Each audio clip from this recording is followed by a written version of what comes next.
Kap, naiinis ka ba sa mga small content creator na nagpo-promote ng page nila sa comment section? Abangan nyo sa dulo ng video na to dahil doon natin yan pag-uusapan.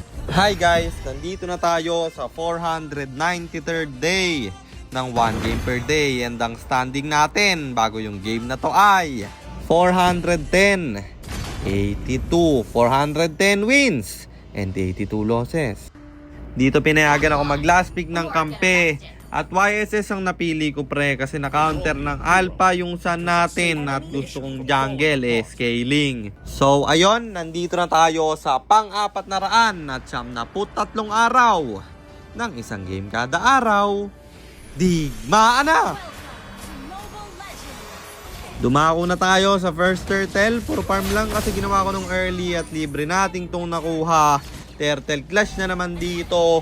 Puro iwas clash ang ginagawa ko guys. Tapos kumokontest lang ako sa turtle kasi lamang na lamang talaga yung mga kalaban. Pasok ng pasok yung kampi ko. At ang ganda ng ginawa ng alpha dito. Di niya binurse yung turtle bro. Alam niya siguro napalo ako mag-retry kaya ganun yung ginawa niya. At dito bibigyan ko sana yung Selena. Pero pwesto ang napasama. Alpha dito tayo ipapasukin at may talong gagawin yung Gatot Kacha. Medyo na microhan ko siya dito at ako'y naka-out pa. Lahat ng paraan ginagawa ko dito man pero tuloy pa rin ang pagtapang ng kalaban kasi sila'y lamang na lamang. Nakuha ko man yung red dito pero wala akong damage bro. At Cyclops tatamaan ng dalawang pana namin at siya'y mamamatay men. Sabay diretso dito sa Lord. Maagaw ng Novaria at yung Cyclops mabibigyan sana pero may flicker out siya. Na-trap yung mga kampi ko dito at pati ako inabutan ng Clint. At yung Lord nasayang lang. Tapos forward na naman yung kalaban pero tatamaan ang skills namin ng Novaria. Babagsak yung isa at hahabulin namin yung Selena. Pumipiyok na. 422 ba naman yung score? Ayun, nakalima din. Tapos dito men, kumalma ako at di minadali. Naghintay ako ng tamang tiyempo nung may tinamaan yung Novaria. Tsaka ako binitaw yung pana ko. Chang'e ang mabibigyan kaso lang ang sakit na talaga nila man. Shutdown after shutdown ang nagagawa ko dito. Panoodin nyo naman bro, kaka-shutdown ko lang nung dalawa nila. At eto pa yung pangatlo. Kaya sobrang laking gold yung nakukuha ko at akala ko comeback na to. Ang problema, pumasok ba naman sa gitna? Imbis si Lord namin nag-asim siya men. Sa malayo pa pumalag. Tinamaan pa ako ng pana. Nagkanda leche na tuloy. Makakabawi na sana kaso umasin yung isa namin doon at nakapatay pa tayo ng isa. Kaso lang, pangrekta na nila. 4 lang kami dito at ang sasakit na ng mga kalaban. Nag-heal lang ako saglit at natapos na yung laban.